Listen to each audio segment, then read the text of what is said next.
Olá, galera da escola Zélia Correia do Ó, tudo bom com vocês? Sou o professor Carl George e a disciplina é Língua Inglesa. Data de hoje, 20/8, e esta videoaula é para os turmas do nono ano A, B e C. O assunto de hoje é os pronomes relativos. Vão ser as próximas 3 aulas tratando desse assunto, tá?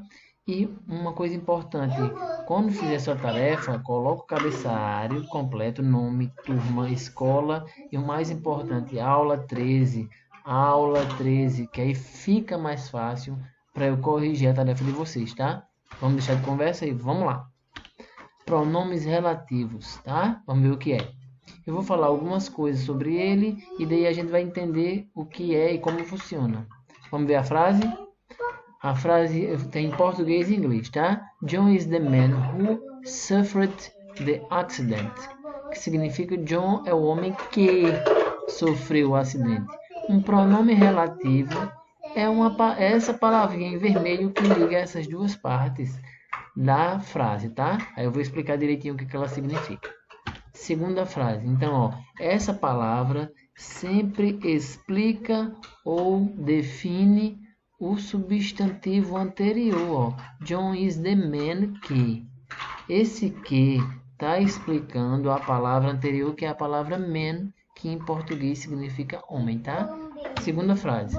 John, who is my cousin, suffered the accident. John, que é meu primo, sofreu o acidente. Novamente, a palavra who está explicando a palavra John, que é o substantivo, tá? Ou o sujeito, tá bom? Isso quer dizer o quê? Vamos lá. Que tipo de informação elas trazem, as duas? A gente vai ler em português que fica mais fácil, né? John é o homem que sofreu o acidente. E John, que é meu primo, sofreu o acidente. Vamos ver qual é a diferença das duas? Definição. John é o homem que sofreu o acidente. A gente definiu o que aconteceu. E explica o John, que é meu primo, entre vírgulas, que é super importante. Faz toda a diferença a vírgula aí. John, que é meu primo, sofreu um acidente. Não foi um homem qualquer, foi meu primo, tá? Então, eu expliquei, tá certo? Então, essas frases, qual é a informação que elas trazem? Uma definição e uma explicação, tá? Então, estas informações sobre o substantivo podem ser introduzidas por pronomes relativos, que em português é muito mais fácil porque só tem um, que é a palavra que. Vamos ver em inglês? Vamos lá. Então, ó, eu tenho algumas frases aqui, mas antes de eu mostrar como é que eu encaixo cada uma, a gente tem 4 pronomes relativos que a gente vai estudar hoje. São vários, mas esses são os principais e os que a gente vai mais usar em inglês. A gente tem aqui em cima, ó, who, que significa quem, that, significa que, which significa que também, e whose, que é o único que é diferente, significa de quem, tá certo? Vou explicar aqui. That a gente usa para pessoas e coisas. Who eu uso para, aqui embaixo, eu tô lendo aqui embaixo, tá? Ó, o mausinho aqui, ó. Who eu uso para pessoas. Which eu uso para coisas, aqui embaixo, ó. E whose eu tenho que ter um sujeito no início da frase e depois eu tenho que ter uma referência de um animal ou uma coisa no restante da frase, tá? Então, bora ver. Primeira frase. A gente tem uma setinha assim em cima da palavra t-shirt. Eu sei que a palavra t-shirt, mesmo que você não saiba, você pode procurar e vai ver que é camiseta. A camiseta é uma pessoa ou uma coisa, pessoal. Acertou quem disse que é uma coisa. Então, eu posso usar tanto a palavra that como a palavra which nessa frase. Mas, como esta frase não tem vírgula, eu posso usar qualquer uma das duas. Ó. That. Por quê? Porque eu uso that, aqui embaixo de novo, ó, para pessoas e coisas. Como o t-shirt é uma coisa, eu posso usar that. Exercício número 2. Exemplo. Man é a palavra homem em inglês. E em seguida, em vermelho também, eu tenho a palavra casa.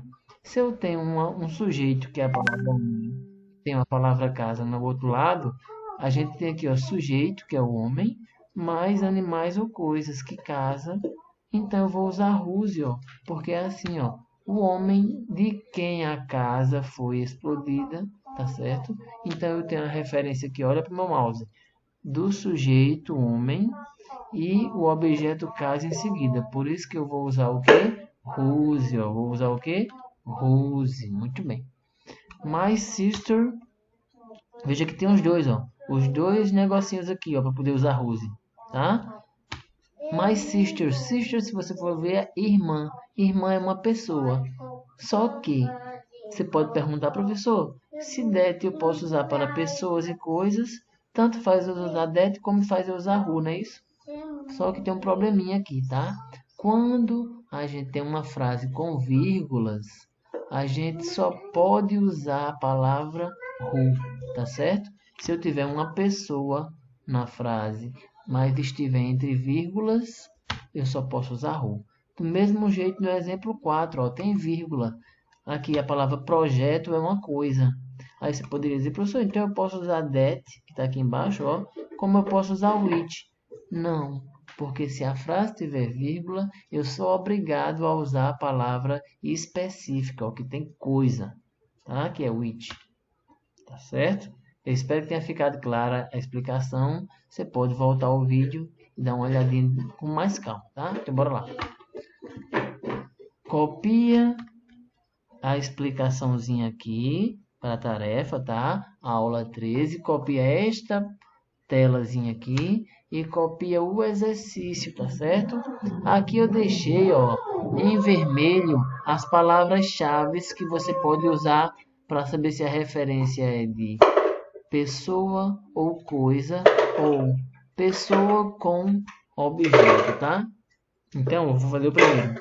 He is a famous architect. Arquiteto é arquiteto, arquiteto é uma pessoa, tá certo? Então, se é uma pessoa, eu só posso usar who ou that. Se tivesse uma vírgula nessa frase, eu só poderia usar who, tá certo? Deixa eu ver se eu fiz outra.